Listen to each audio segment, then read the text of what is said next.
हरि ओम।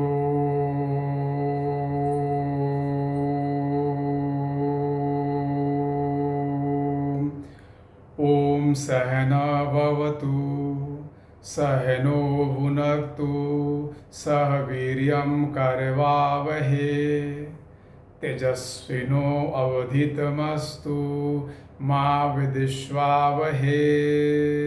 ओम शांति शांति शांति। Hello everyone, myself Santosh Choubey. Good evening to all of you. We are studying about current affairs. Let's begin the class. चलिए हम लोग आज की क्लास को शुरू करते हैं. आज की क्लास को मैं दो पंक्तियों से आरंभ करना चाहता हूं कि भ्रष्टाचार की आंधी में देखो कैसे सब तार तार हो गया. भ्रष्टाचार की आंधी में देखो कैसे सब तार तार हो गया. जिसे हमने ही चुना था, आज मैं उसी के सामने लाचार हो गया. आज मैंने उसी के सामने लाचार हो गया. मेरे प्रिय विद्यार्थियों, मेरे भाइयों, मेरी बहनों, जो आज की पार्टिसिपेटिव डेमोक्रेसी है, जो सहभागी लोकतंत्र है, इस सहभागी लोकतंत्र में बड़ी ही उम्मीदों के साथ हम अपने जनप्रतिनिधियों को भेजते हैं और ये जनप्रतिनिधि सत्ता के शीर्ष पर काबिज होकर और फिर हमारे साथ में जो खेल खेलते हैं वो हमारी बर्दाश्त के बाहर हो जाती है. तो आज की जो क्लास है, आज की क्लास मैं इसी शुरू करना चाहता हूं, क्योंकि अभी मैं आपको बताना चाहूँगा कि भारत में एक इंस्टीट्यूशन, एक संस्थान 19 मार्च 2019 से काम करना शुरू किया है और उसका नाम है लोकपाल. अभी भारत की एक संसदीय पैनल जो पर्सनल एंड ट्रेनिंग से संबंधित है, जिसका अध्यक्ष सुशील मोदी जी हैं, उन्होंने जब लोकपाल के कार्यालय से रिपोर्टें मांगी तो यह रिपोर्ट जो आई वह रिपोर्ट बड़ी ही निराशाजनक है. बड़ा इसका जो प्रोस्पेक्टस है बड़ा ही सैड है. आइए हम लोग बात करते हैं आज की क्लास में. सबसे पहले हम लोग जो पहला हमारा क्वेश्चन है इसी संबंधित है.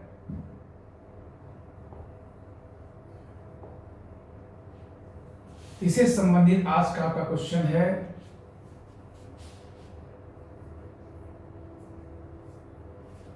पहला क्वेश्चन कि वर्ष 2019 में पहली बार नियुक्त लोकपाल के द्वारा अभी तक कितने लोगों को अभियोजित किया जा चुका है.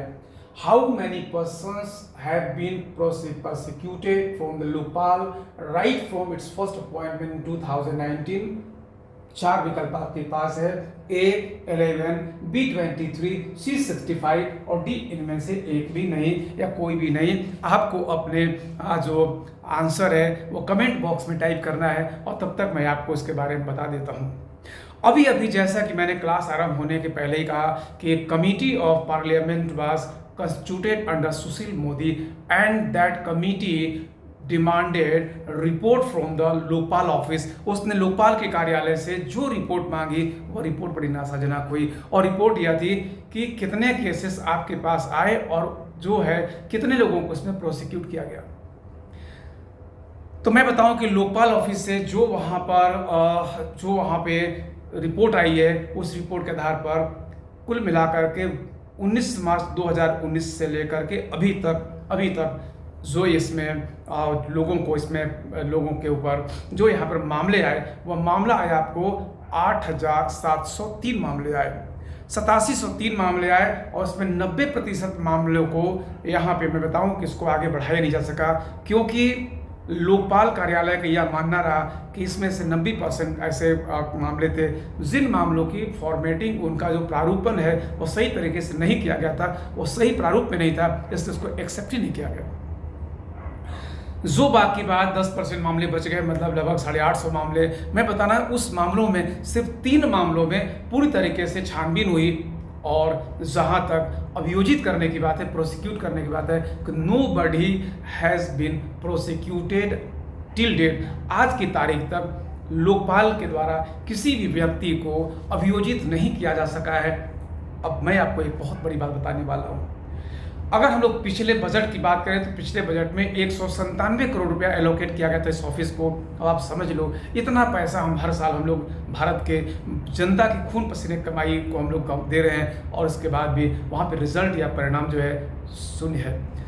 तो आपको मैं बताऊं कि देखिए जो लोकपाल है भारत में इसका किस प्रकार से कॉन्सेप्ट आया। देखिए जो सत्ता के शीर्ष पर बैठे हुए लोग हैं वे अपनी पावर, अपनी शक्ति, अपने रुतबे के माध्यम से क्या होता है कि वे भ्रष्टाचार करते हैं और भ्रष्टाचार करके बच जाते हैं। तो सबसे पहली बार 1809 में स्वीडन में जब वहाँ पे राजतंत्र था तो वहाँ पे शीर्ष अधिकारियों को प्रोसिक्यूट करने के लिए, उनको अभियोजित करने के लिए, उन पर मुकदमा चलाने के लिए और एक बॉडी की स्थापना की गई जिसका नाम था ऑम्बुड्समैन। तो 1809 में एक ऑम्बुड्समैन का कॉन्सेप्ट आपका स्वीडन में आया। फिर उसके आगे फिर आपके स्कैंडिनेवियन कंट्रीज ने उसको फॉलो किया, न्यूजीलैंड ने भी उसको आगे बढ़ाया। और जब भारत को आज़ादी मिल गई तो आज़ादी मिलने के बाद जब लगभग 10 साल बीते तो हम लोगों ने भी यह अनुभव किया कि इस ब्रिटिश काल में जिस भ्रष्टाचार को हम लोगों ने फेस किया है वो भ्रष्टाचार हमें आगे न फेस करना पड़े और शीर्ष पर बैठे हुए लोगों के ऊपर जो है वह अभियोग उसी प्रकार चला जा सके जैसे कि आम जनता के ऊपर चलाया जाता है। तो सबसे पहली बार 1963 में इस टर्म को क्वाइन करने वाला, इस टर्म को गढ़ने वाले व्यक्ति लोकपाल जो है, उनका जैसे ऑम्बुड्समैन है वैसे लोक मतलब क्या होता है जनता, और पाल मतलब रक्षा। तो जनता की रक्षा के रूप में एक व्यक्ति की नियुक्ति यहाँ पर होना चाहिए। ऋग्वेद में यह शब्द आपको मिलता है। तो यहाँ पर मैं आपको बताना चाहूँगा कि इसके बाद जो है व्यक्ति जिन्होंने इसको इस्तेमाल किया हुआ थे आपके लक्ष्मण सिंह, LM सिंघवी साहब, और भारत के जो कानून मंत्री थे आपको SN सेन साहब। तो उन्होंने क्या किया, उन्होंने इसको पार्लियामेंट में इस बात को रखा। जो भारत की पहली RC थी उस एडमिनिस्ट्रेटिव रिफॉर्म कमेटी, उसने भी इस बात को दोहराया कि भारत में ऑम्बुड्समैन होना चाहिए जैसे कि आपका स्वीडन, फिनलैंड इत्यादि देशों में है। और आपके जो प्रशांत भूषण साहब जो आपके सुप्रीम कोर्ट के एक बहुत ही, मैं कहना चाहूँगा कि बहुत ही प्रख्यात जो है वो एडवोकेट रहे, इन्होंने जो है यह आपको लोकसभा में इस प्रकार का पहली बार 1968 में बिल लेकर के आए। हालांकि मैं बताना चाहूँगा कि बिल जो है पारित नहीं हो पाया। 8 बार यह बिल राज्यसभा या लोकसभा से लटकता रहा। 2011 में अन्ना हजारे साहब ने लोकपाल विधेयक को पास कराने के लिए उन्हें आंदोलन छेड़ दिया और 2013 में लोकपाल लोकायुक्त अधिनियम पारित हो गया। तो ये आपका ये है। और 2019 मार्च 2019 को लोकपाल का जो है पहले लोकपाल के रूप में पिनाकी चंद्र घोष जी को यहाँ पर नियुक्ति दे दी गई और इस तरीके से लोकपाल आ गए। और लोकपाल ने 2019 से लेकर 2023 तक पहले लोकपाल आपके हुए पिनाकी चंद्र घोष और दूसरे जो है प्रदीप कुमार मोहंती जो है वह दूसरे लोकपाल बनाए गए हैं। ये 4 साल का दरमियान रहा। इस 4 साल में मैं बताना चाहूँगा कि 8700 लगभग केसेस आए, लेकिन एक भी व्यक्ति को आयोजित यहाँ पर नहीं किया जा सका। अब कुछ लोग इस पर प्रश्न चिन्ह खड़े करना शुरू कर दिए हैं कि आखिर भारत की जनता की इतनी जो खून पसीने की इतनी गहरी कमाई है, उस कमाई को ऐसी बॉडी पर खर्च करने का क्या मतलब जिसका कोई भी वैधानिक महत्व समझ में नहीं आ रहा। तो यहाँ पे पहला प्रश्न हो गया कि वर्ष 2019 में पहली बार में लोकपाल के द्वारा अभी तक कितने लोगों को अभियोजित किया जा चुका है। तो आपका यहाँ पर जो आंसर हो जाएगा वो आंसर आपका क्या हो जाएगा, वो आपका आंसर यहाँ पे हो गया, आपका आंसर हो गया यहाँ पर एक भी नहीं। तो आपका यहाँ पर आंसर हो गया एक भी नहीं। सुनो, आपको मैं बता दूं कि अगर आपसे पूछा जाए कि जो लोकपाल है इस लोकपाल को टर्म किसने क्वाइन किया, तो यह जो टर्म हुआ इस टर्म को क्वाइन किया गया, क्वाइन बाई LM सिंघवी। और ये लोकपाल विधेयक का पारित हुआ, तो यह पारित हुआ 2013 में। भारत के पहले लोकपाल की नियुक्ति कब हुई, तो यह हो गया 2019 में। 2019 में पहले लोकपाल कौन बनाए गए, तो पिनाकी चंद्र घोष। और अभी एक रिपोर्ट आई है पार्लियामेंट्री जो कमेटी है, पैनल है, उस पार्लियामेंट्री पैनल के द्वारा जो लोकपाल के कार्यालय है उससे वहां पर जब मांगे गए रिपोर्ट, तो मैं बताना चाहूंगा कि रिपोर्ट जो मांगा गया उस रिपोर्ट में जो मामला आया सामने, उसमें यह मामला आया कि कुल 8703 लोगों के खिलाफ मामले यहाँ पे आए। जिसमें से 90% मामलों को क्या किया गया, करके रफा दफा कर दिया गया कि वो सही फॉर्मेट में नहीं है, और बाकी का जो 10% मामले आए उसमें सिर्फ 3 लोगों के ऊपर पूरी तरह से छानबीन की गई, लेकिन अभियोजित किसी व्यक्ति को यहाँ पर किया नहीं जा सका। चलिए, तो पहला आपका क्वेश्चन यहाँ पर समाप्त हो गया। अब हम लोग पढ़ते हैं क्वेश्चन नंबर 2 पे। क्वेश्चन नंबर 2 पे तो मैंने उसी पहले वाले क्वेश्चन से क्वेश्चन नंबर 2 बना दिया कि भारत के लोकपाल की अधिकतम उम्र कितनी निर्धारित की गई है। What is the maximum age of Lokpal in India. देखो, लोकपाल जो आपका लोकपाल है, तो केंद्र में लोकपाल होते हैं और राज्यों में लोकायुक्त का प्रावधान किया गया है। लोकायुक्त अधिनियम 2013 के आधार पर जो केंद्र में लोकपाल है, उस लोकपाल के साथ में अधिकतम 8 और सदस्यों का प्रावधान किया गया है। तो कुल मिलाकर के अध्यक्ष समेत यहाँ पर 9 सदस्य का प्रावधान किया गया है। मैं बताना चाहूंगा कि जो 8 सदस्य हैं उसमें से आधे जो है वो जुडिशियल ऑफिशियल होना चाहिए, मतलब न्यायिक अधिकारियों का प्रावधान किया गया है। 50% जो है न्यायिक अधिकारी होने चाहिए। दूसरी बात यह है कि जो न्यायिक अधिकारी होने चाहिए वो सुप्रीम कोर्ट या फिर हाई कोर्ट के जज, चीफ जस्टिस होने चाहिए रिटायर्ड। और जो यहाँ पे लोकपाल होता है, तो लोकपाल के लिए है कि वह या तो retired chief justice of India हो, या फिर रिटायर्ड जो है वो आपका जस्टिस ऑफ इंडिया हो, या फिर ऐसा कोई व्यक्ति जो कानून में बहुत आगे बढ़ा हुआ हो, कानून का जो है एक्सपर्ट व्यक्ति हो, या फिर पब्लिक लाइफ में वो बहुत ही आगे एक्सेल किया हो राष्ट्रपति की नज़र में। तो यहाँ पर बताना चाहूँगा कि उनका अपॉइंटमेंट जो है लोकपाल और उनके जो सहयोगी हैं, उनका अपॉइंटमेंट की नियुक्ति भारत के राष्ट्रपति के द्वारा की जाती है। लेकिन राष्ट्रपति अपने से नियुक्ति नहीं करते, उसके लिए कमेटी है, कमेटी इसको रिकमेंड करती है, और उस कमेटी में भारत के प्रधानमंत्री, लोकसभा के विपक्ष के नेता, और साथ ही साथ आपके सर्वोच्च न्यायालय के मुख्य न्यायाधीश हैं, ये तीनों मिलकर रिकमेंड करते हैं, और जिसको रिकमेंड करते हैं राष्ट्रपति जो है उन्हीं को अपॉइंटमेंट यहाँ पर देते हैं। चूंकि यहाँ पर आप देख रहे हो कि जो न्यायिक अधिकारी हैं वो सर्वोच्च न्यायालय या फिर हाई कोर्ट से आ रहे हैं, और यहाँ पे आपको पता ही है कि सर्वोच्च न्यायालय में जो उम्र रखी गई है वह रखी गई है 65 वर्ष।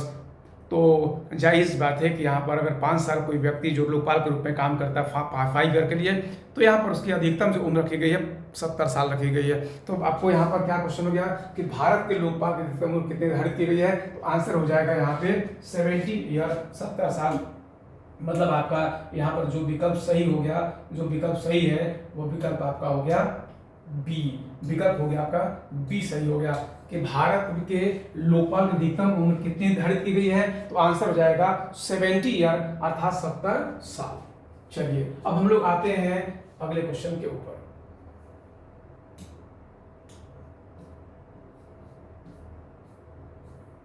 अगला क्वेश्चन है कि विश्व बैंक ने भारत के 2023-24 के पूर्व घोषित विकास दर में कितने अंकों की गिरावट को संशोधित किया है। How many points have been revised by the World Bank for the growth rate of Indian economy for 2023-24। 4 विकल्प है। ए है 0.4%, बी है 0.5%, सी है 0.6% और डी है 0.7%। आपके पास ये जो विकल्प हैं उस विकल्प के आधार पर आप अपने कमेंट बॉक्स में इसको टाइप करो, तब तक मैं आपको इसके बारे में बता देता हूं। देखिए, when second world war was ended, I would like to tell you the whole world was shattered। द्वितीय विश्व की समाप्ति के बाद पूरी दुनिया जो है तहस नहस हो गई थी, और दुनिया की अर्थव्यवस्था को पटरी पर लाने के लिए 2 इम्पोर्टेंट इंटरनेशनल लेवल पर जो है फाइनेंशियल इंस्टीट्यूशन की स्थापना की गई। पहले का नाम है वर्ल्ड बैंक ग्रुप और दूसरे का नाम है आपका इंटरनेशनल मॉनेटरी फंड। तो यह जो वर्ल्ड बैंक है, इस वर्ल्ड बैंक में आपके सबसे पहले तो IBRD है, IBRD है, international bank for reconstruction and development. दूसरा ID है, इंटरनेशनल डेवलपमेंट अथॉरिटी है, और इसी प्रकार के अन्य संस्थाएं सबको मिला करके बनता है विश्व बैंक। विश्व बैंक जो है आपका ब्रेटन वुड्स सम्मेलन के माध्यम से जिसको लाया गया था। तो मैं बताऊं कि जो वर्ल्ड बैंक है, वर्ल्ड बैंक का काम देखो क्या है। पहला काम तो इसका यह है कि यह सॉफ्ट लोन देती है। दूसरा काम क्या है कि यह जो युद्ध हो गया या जो प्राकृतिक आपदाएं आती हैं, इस कारण से कोई क्षेत्र बर्बाद हो जाता है, युद्ध के कारण से बर्बाद हो जाता है, तो उसका पुनर्संरचना के लिए वह क्या करती है, कम दर पर उसको ऋण देती है, और साथ ही साथ जो गरीब देश हैं उनको वह सहायता भी मुहैया कराती है। साथ ही साथ जो विश्व के देश हैं, उन विश्व के देशों की अर्थव्यवस्था के बारे में वह जो है एस्टिमेट भी प्रस्तुत करती है। तो भारत के बारे में 2022 में उन्होंने 2023-24 का एस्टिमेट जारी किया था, और उस एस्टिमेट में बताया था कि भारत का जो ग्रोथ रेट है और GDP ग्रोथ रेट है वह रहेगा 7% के पास। लेकिन अभी अभी वर्ल्ड बैंक का कहना है कि हमसे वास्तव में यह एस्टिमेशन जो है हमें सुधार करना पड़ेगा। कारण इसमें 3 है। पहला है कि the world economy is in trouble, दुनिया की जो अर्थव्यवस्था है वो इस समय जो संकट में दिखाई दे रही है। दूसरी बात यह है कि भारत में जो फीमेल पार्टिसिपेंट्स हैं लेबर में, कि महिलाओं की जो भागीदारी है वो 20% मतलब 20% उसमें गिरावट आई है। और नंबर 3 जो इनफॉर्मल सेक्टर है, जो आपके अनौपचारिक आपके क्षेत्र हैं अर्थव्यवस्था के, उस अनौपचारिक क्षेत्र में न तो लोगों की सहभागिता बढ़ी है और न कम हुई है। और जाहिर सी बात है कि अनौपचारिक क्षेत्र में अगर कोई वृद्धि नहीं है, ग्रोथ रेट नहीं है, जहाँ पे भारत के अधिकांश लोग काम करते हैं, तो ऐसी स्थिति में जो भारत की अर्थव्यवस्था है वो गिरेगी। और तो इनका कहना है कि भारत का 2023-24 में जो ग्रोथ रेट रहेगा वो रहेगा आपका 6.3%, जो उसने 7% पहले एस्टिमेट किया था। जाहिर सी बात है 0.7% के क्वेश्चन रिवाइज को गिरा करके इसको रिवाइज कर दिया है। तो यहाँ पर आंसर आपका क्या हो गया, क्वेश्चन हो गया कि विश्व बैंक ने भारत के 2023-24 के पूर्व घोषित विकास दर में कितने अंकों की गिरावट को संशोधित किया है। तो आंसर होगा 0.7%। 0.7%। मैं यहाँ पे आपको कुछ बातें बता देता हूँ कि भारत, अगर आपसे पूछा जाए कि जो 2023-24 के लिए इन्होंने जो एस्टिमेट किया था वो एस्टिमेट कितना था, तो आपका आंसर हो जाएगा कि यहाँ पर एस्टिमेट था, इनका एस्टिमेट था 7%। लेकिन जो अभी इन्होंने रिवाइज एस्टिमेट लेकर के आ गए, वर्ल्ड बैंक जो यहाँ पर संशोधित यहाँ पर आकलन लेकर आई है 2023-24 के लिए, तो यह आ गया आपका 6.3%। मतलब यहाँ पर आप देख सकते हो कि 0.7% की उसने गिरावट को आकलित किया है। तो यहाँ पर आपका आंसर हो जाएगा 0.7%। कि विश्व बैंक ने भारत के 2023-24 के पूर्व घोषित विकास दर में कितने अंकों की गिरावट को संशोधित किया है, तो आंसर होगा 0.7%। 0.7%। आइए हम लोग पढ़ते हैं क्वेश्चन नंबर 4 के ऊपर। क्वेश्चन नंबर 4 के ऊपर क्वेश्चन नंबर 4 है कि अमेरिका के पूर्व राष्ट्रपति डोनाल्ड ट्रंप को व्यस्त फिल्म अभिनेत्री स्टॉर्मी डेनियल को कितनी राशि देनी होगी। How much Donald Trump has to pay porn star Stormy Daniel. A 1.22 lakh dollar, दूसरा 1.44 लाख डॉलर, तीसरा 1.66 लाख डॉलर और चौथा 1.88 लाख डॉलर। आप अपने आंसर कमेंट बॉक्स में टाइप करो, तब तक मैं आपको इसके बारे में कुछ बता देता हूं। देखो, आपको बताना मैं चाहूंगा कि दुनिया में अगर आप देखोगे तो भारत दुनिया का सबसे बड़ा लोकतंत्र है। लेकिन अगर बात करेंगे हम लोग कि लोकतंत्र बहुत ही मजबूती के साथ जिस तरह इसमें खड़ा है, भारत के साथ साथ अमेरिका, ऑस्ट्रेलिया, आपके फ्रांस, ये ऐसे देश हैं जहां पर लोकतंत्र की जो है मजबूती बहुत अधिक मानी जाती है। लेकिन मैं बताना चाहूंगा कि जो भ्रष्टाचार है, जो करप्शन है, वह दुनिया के किसी भी देश को छोड़ नहीं पाया है। लेकिन अमेरिका के 240 साल के इतिहास में पहली बार ऐसा हुआ कि किसी भी पूर्व राष्ट्रपति को यहाँ पर इंडाइटमेंट किया गया है, उसको अभियोजित किया गया है। और ये आपके जो राष्ट्रपति हैं ये हैं डोनाल्ड ट्रंप साहब।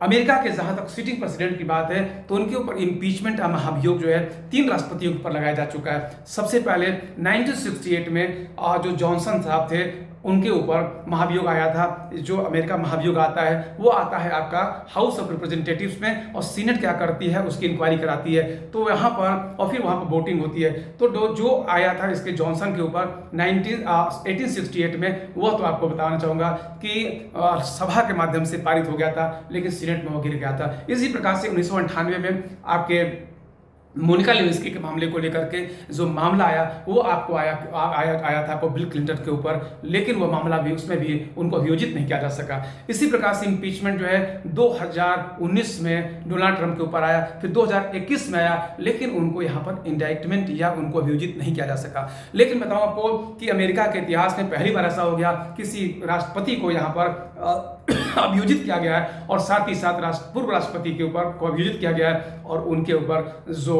मुकदमा चला उसमें उनको पनिश भी किया गया कि उन्हें पॉर्न स्टार डेनियल को, मैं बताना चाहूँगा 2016 में जो पॉर्न स्टार आपको स्टॉर्मी डेनियल है, स्टॉर्मी डेनियल के साथ में डोनाल्ड ट्रंप साहब के कुछ जो है वह कुछ अवैध संबंध थे, और इस अवैध संबंध के कारण से उन्होंने डेनियल जो स्टॉर्मी डेनियल है उसको उन्होंने कहा था कि आप चुपचाप रहिए, हम आपको उसके लिए पैसे देंगे, और उन्हें पैसे दिए। लेकिन अब जो भी हुआ हो, और फिर से वो सामने आ गई। यह मामला जब सामने आ गया तो इस मामले को सामने आने के कारण से उनके ऊपर मुकदमा चलाया गया मैनहाटन के कोर्ट में। और इस प्रकार से मैनहाटन कोर्ट में मुकदमा चला, उस मुकदमे में उनके ऊपर 1.22 लाख डॉलर का जो है वह उनके ऊपर पेनाल्टी लगा दिया गया है। तो यहाँ पे जो आपका क्वेश्चन होगा उसका जो आंसर हो गया कि अमेरिका के पूर्व राष्ट्रपति डोनाल्ड ट्रंप को व्यस्त मिलिट्री मंत्री स्टॉर्मी डेनियल को कितनी राशि देनी होगी, तो आंसर हो जाएगा 1.22 लाख डॉलर। तो यहाँ पर आपका आंसर हो गया, ये वाला आंसर हो गया सही, ये आंसर हो गया सही। चलिए हम लोग आते हैं अब नेक्स्ट क्वेश्चन के ऊपर आते हैं। क्वेश्चन है कि अभी हाल में किस देश ने नाटो की सदस्यता ग्रहण की है। Recently which country has taken membership of NATO? A Finland, B Sweden, C Denmark और सी नॉर्वे है और डी है डेनमार्क। मैं बताना चाहता हूं कि देखो, सेकेंड वर्ल्ड वार जब समाप्त हो गया, दुनिया के देशों ने यह समझ लिया कि युद्ध जो है वो तबाही लाती है, इसलिए और अगर युद्ध होता है तो युद्ध के पहले हमारे पास एक अच्छा अलायंस होना चाहिए। तो मैं बताना चाहूँगा कि 4 अप्रैल 1949 को जो यूरोप के देश थे और अमेरिका के जो अमेरिकी महाद्वीप के देश थे, तो उसमें उन्होंने 12 देशों ने कुल मिलकर के North Atlantic Treaty Organization NATO का एक मिलिट्री अलायंस के रूप में इसकी स्थापना की। आज अगर हम लोग बात करेंगे तो बाद में क्या हुआ कि नाटो में 19 सदस्य और उसमें जुड़ गए, तो सदस्य की संख्या यहाँ पर 31 या 31 हो गई है। और अभी जिस देश ने नाटो की सदस्यता ग्रहण की वो ऐसा देश है जो ट्रांसपेरेंसी इंटरनेशनल में हमेशा सबसे ऊपर रहता है। और सबसे बड़ी बात है कि वह ऐसा देश है जो शांति के लिए दुनिया में जाना जाता है। तो यहाँ पर मैं बताना चाहूँगा कि फिनलैंड वह ऐसा देश बन गया है जिसने नाटो के का जो 74वां इनका जो वर्षगांठ था, उस 74वें वर्षगांठ पर 4 अप्रैल को फिनलैंड ने नाटो की सदस्यता जो है ग्रहण कर लिया है। तो यहाँ पर आपके जानने के लिए जो महत्वपूर्ण बात थी, तो पहला हो गया, 5वां का आंसर आपका हो गया यहाँ पर ए। यहाँ पर आंसर हो गया ए। ये हाल में किस देश ने नाटो सदस्यता ग्रहण की, तो जब उत्तर जाएगा फिनलैंड। और मैं आपको बता दूं यहाँ पर कि नाटो की जो स्थापना हुई, तो इसका जो डेट ऑफ एस्टेब्लिशमेंट है वह हो गया 4 अप्रैल आपका 1949। दूसरी बात हो गई कि यहाँ पर इनिशियल मेंबर कितने थे इसमें, तो प्रारंभिक जो मेंबर थे, आरंभिक सदस्यों की संख्या यहाँ पर थी 12। यहाँ पर प्रेजेंट में कितने मेंबर हो गए, तो प्रेजेंट में इनके जो मेंबर हो गए यह संख्या हो गई 31, जिसमें 29 जो है वो यूरोप के कंट्रीज हैं और जिसमें 2 है अमेरिका और कनाडा जो है वो अमेरिकी कंट्री है अमेरिका। नंबर 3 कि यहाँ पे जो अभी हाल फिलहाल में 4 अप्रैल 2023 को जिस देश ने सदस्यता ग्रहण किया उसका नाम क्या है, तो उसका नाम हो गया आपका फिनलैंड। यहाँ पे फिनलैंड जो है अभी हाल फिलहाल का मेंबर है। मैं बताना चाहूंगा कि नॉर्वे और डेनमार्क ने 1949 में ही सदस्यता ग्रहण कर लिया था, फिनलैंड ने कर लिया, स्वीडन ने अभी किया नहीं है, लेकिन स्वीडन भी लाइन में है, वो भी यहाँ पर नाटो की सदस्यता जल्दी ग्रहण कर लेगा। और निश्चित रूप से यह जो है रूस जैसे जो देश हैं जो आपका इस नाटो के ठीक पैरेलल खड़ी एक बॉडी है, मैं कहना चाहूँगा कि उसके लिए निश्चित रूप से नाटो का मजबूत होना उसके लिए चिंता का विषय है। चलिए हम लोग नेक्स्ट क्वेश्चन पे आते हैं और आगे की बात करते हैं। क्वेश्चन है कि अप्रैल की किस तारीख को भारत में राष्ट्रीय समुद्री दिवस के रूप में मनाया जाता है। Which date of month of April is observe at national maritime day in India. 3 April, B है 4 अप्रैल, सी है 5 अप्रैल, डी है 6 अप्रैल। आप अपने आंसर कमेंट बॉक्स में टाइप करें, तब तक मैं आपको कुछ बातें बता देता हूं। देखिए, समंदर की महिमा बहुत बड़ी है और इसीलिए कहा गया है कि मोरो मन कहाँ सो पाओ, जैसे जहाज का पंछी पूरी जहाज पे आओ। एक बार जहाज जब चल देता है तो समुद्र इतना विशाल है कि अब जहाज का पंछी अगर जहाज में बैठ जाए तो फिर किनारे पर उड़कर नहीं आ सकता। तो मैं आपको सिर्फ बताना चाहता था समुद्र की कितनी बड़ी महिमा है। तो यहाँ पर देखो, भारत का दुनिया के देशों के साथ में आरंभिक व्यापार जो है वो समुद्र के माध्यम से ही होता था। हालांकि बाद में क्या हुआ कि हम लोगों ने स्थल मंडल से व्यापार करना शुरू किया। लेकिन अगर चोलों की बात की जाए, यदि अब बात की जाए मराठों की बात की जाए, तो इनके पास एक बहुत ही अच्छी नौसेना थी। लेकिन जब अंग्रेज भारत में आए तो अंग्रेजों ने क्या किया, अंग्रेजों ने समुद्र पर पूरी तरह से नियंत्रण कर लिया और इस तरीके से भारत में जो जहाजें हैं उन जहाजों का नियंत्रण अंग्रेजों के पास चला गया। लेकिन कहते हैं ना कि कभी कहते हैं ना कि हर चीज़ में कुछ कभी ना कभी क्या होता है कि वो चीज़ें लौट के आ जाती है जिसकी अपेक्षा करते हो, और वो था आपका 5 अप्रैल 1919, जब भारत की अपनी एक स्वदेशी जहाज जिसके जो है भारत की के व्यक्ति जिनका नाम है आपका सिंधिया जी, तो सिंधिया आपका स्टीम नेविगेशन कंपनी का एक जहाज जिसका नाम था एसएस रॉयल्टी, वह 5 अप्रैल 1919 को भारत के बॉम्बे से वह लंदन की ओर गया, और चूंकि इस दिन यह जो है इसकी यात्रा शुरू हुई थी, और इसीलिए 5 अप्रैल को हम लोग प्रत्येक वर्ष भारत में समुद्र दिवस के रूप में मनाने का कार्य करते हैं। तो यहाँ पर मैंने आपसे पूछा कि अप्रैल की किस तारीख को भारत में राष्ट्रीय समुद्र दिवस के रूप में मनाया जाता है, तो यहाँ पर जो आपका आंसर हो गया वो आंसर हो गया आपका 5 अप्रैल। आंसर हो गया आपका 5 अप्रैल कि भारत में 5 अप्रैल को प्रतिवर्ष हम लोग जो है राष्ट्रीय समुद्री दिवस के रूप में मनाते हैं। क्यों मनाते हैं भाई? इसलिए मनाते हैं क्योंकि 5 अप्रैल 1919 को भारत का एक जहाज, जिस जहाज का नाम था एसएस रॉयल्टी, यह जहाज किसका था? तो यह जहाज था सिंधिया स्टीम नेविगेशन कंपनी का।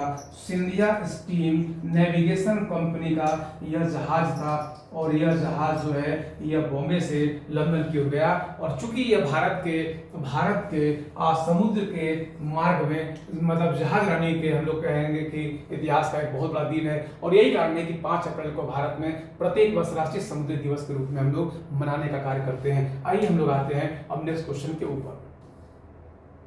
अगला क्वेश्चन है कि भारतीय न्याय रिपोर्ट 2022 के अनुसार आम जनता को न्याय सुगमता के आधार पर भारत का कौन राज्य शीर्ष पर स्थित है? According to Indian justice report 2022, which state of India is at the top? A है आंध्र प्रदेश, बी है गुजरात, सी है तमिलनाडु, डी है कर्नाटक। आप अपने आंसर कमेंट बॉक्स में टाइप करो, तब तक मैं आपको इसके बारे में बहुत सारी बातें बता देता हूं। देखिए,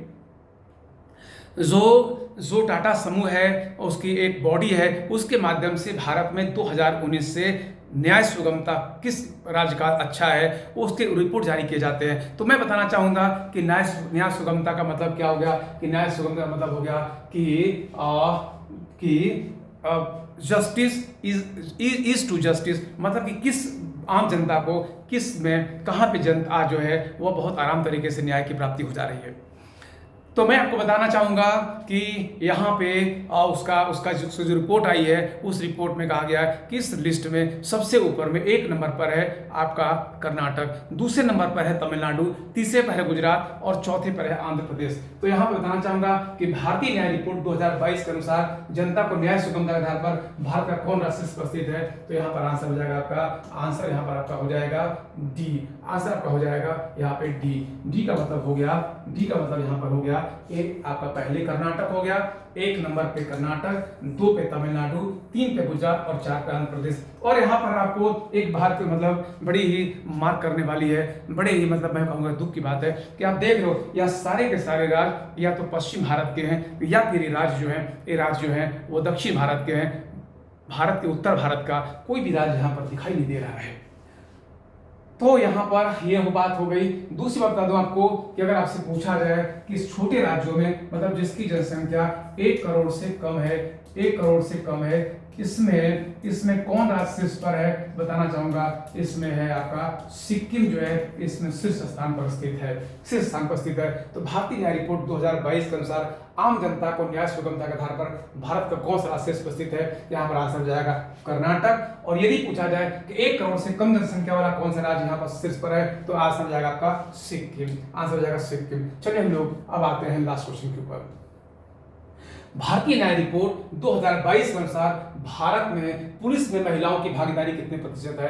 according to Indian justice report 2022, what is the percentage of female participation in the Indian police? A 11.75%, B 12.75%, C 13.75% और डी 14.75%। आप अपने आंसर कमेंट बॉक्स में टाइप करो, तब तक मैं आपको इसके बारे में कुछ बातें बता देता हूँ। देखिए, अभी मैंने आपसे बताया कि जो यहाँ पर न्याय रिपोर्ट 2022 आया है, उस न्याय रिपोर्ट 2022 के आधार पर यह बताया गया कि भारत में कुल मिलाकर के जो महिलाएं हैं, महिलाओं का पार्टिसिपेशन पुरुष में उस तरीके से नहीं है जैसे दुनिया के अन्य देशों में है। मैं बताना चाहूँगा कि दुनिया के जो विकसित देश हैं वहाँ पे 25% महिलाएं जो है वो पुरुष में है, जबकि भारत में यह संख्या बहुत कम है। अब सवाल है कितनी कम है, तो यहाँ पर बताना चाहूँगा मैं कि इस क्वेश्चन के आधार पर अगर आपको मैं बताना चाहूँगा तो यहाँ पर इसका जो आंसर हो जाएगा वो आपका आंसर हो जाएगा 11.75%। 11.75% कि भारत में महिलाओं की पुरुष में भागीदारी कितनी है, तो पुरुष में पार्टिसिपेट है 11.75%। मैं बताना चाहूँगा कि देखो भारत में महिलाओं को न्याय, भारत हो या दुनिया का कोई भी देश, महिलाओं को स्थिति कभी नहीं मिल पाई जैसी स्थिति जो है उनकी होनी चाहिए थी। दोनों पुरुष और महिला जब गाड़ी के दो ऐसे पहिए हैं जो समानांतर चलने पर ही वो गाड़ी ठीक चल पाती है, तो फिर महिलाओं के साथ भेदभाव क्यों? लेकिन मैं आपको बता दूं कि फिर भी अन्य दुनिया यूरोप के अन्य देशों की अपेक्षा में या फिर ये दुनिया के अन्य देशों की अपेक्षा में भारत ने इस दिशा में पहले काम शुरू किया। 1933 में भारत में पहला जो है सबसे पहली बार महिलाओं को पुलिस में लिया गया था, और यह जो है एक देसी राज्य थे, नाम था उनका ट्रावनकोर। तो ट्रावनकोर जो रॉयल पुलिस थी, उस रॉयल पुलिस में, ट्रावनकोर रॉयल पुलिस में सबसे पहली बार 1933 में महिलाओं को पुलिस में लिया गया। उस नाम था उसका ट्रावनकोर, जो इस समय आपको जानकारी है केरल में इसको मिला दिया गया था बाद में। तो ट्रावनकोर आपका जो रॉयल पुलिस है, उस royal police Travancore royal police में पहली बार महिलाओं को जो है यहाँ पर पुलिस में लिया गया था। फिर मैं बताना चाहूँगा कि इसके बाद जब देश को आज़ादी मिली तो महिला पुरुष सबको यहाँ पर अधिकार मिल गए, लेकिन भारत में 1981 में मैं बताना चाहूँगा आपको कि सबसे पहली बार अगर बात करें हम लोग तो 1970 में आपको जो है 1970 में जो है पहली भारत की महिला थाना बनाया गया था, और भारत की पहली आईपीएस जो अधिकारी हैं महिला में किरण बेदी जी हैं। 1972 में इनका अपॉइंटमेंट हुआ। तो यहाँ पे भारत में अगर हम लोग 1981 की बात करें तो 1981 भारत में सिर्फ 0.4% महिलाएं ही भारत के पुलिस में थी, लेकिन वर्तमान की बात करोगे तो 11.745% है। लगभग यहाँ पे 17 लाख जो है ये पुलिस है भारत में। इसमें 17 लाख में आपको लगभग 2 लाख जो है वो महिलाएं हैं। तो देखो आप देख रहे हो कहाँ 0.4% और कहाँ यहाँ पर 11.75%। निश्चित रूप से दिन प्रतिदिन स्थिति में सुधार हो रही है, और हमें उम्मीद करनी चाहिए कि स्थिति चीजें जो है और आगे बढ़ेंगी। तो आप आज की जो क्लास थी यहीं पर थी। हाँ, एक बात बता दो आपको कि जहां तक न्यायपालिका की बात है, इसमें रिपोर्ट आया है कि न्यायपालिका में जो उच्च न्यायालय महिलाओं की भागीदारी 13% है, लेकिन जो अधीनस्थ न्यायालय है यहाँ पर 35% महिलाएं जो है वो भागीदारी अपना निभा रही हैं, जो एक बहुत ही सुखद और अच्छी बात है। तो thank you very much everyone, thank you so much. और आज की जो है क्लास यहीं पर खत्म हो रही है। हम लोग जो है कल और परसों मतलब सैटरडे और संडे, आप पता ही आपको सैटरडे संडे आपकी कोई क्लास नहीं रहती। फिर मंडे को ऐसे ही मैं पॉलिटी और सुबह में पॉलिटी क्लास और शाम को जो आपकी जो करंट अफेयर्स क्लासेस प्रकाश लेके आऊँगा। और थैंक यू वेरी मच। अब क्लास के खत्म होने पर आप लोग अपने नेत्र को बंद करके एक बार हमारे साथ भगवान को स्मरण कर लें। हरि ओम सहना हरि ओम पूर्णमद पूर्णमिदं पूर्णात् पूर्णम् उदिच्यते पूर्णस्य पूर्णमादाय पूर्णमेवावशिष्यते। ओम शांति शांति।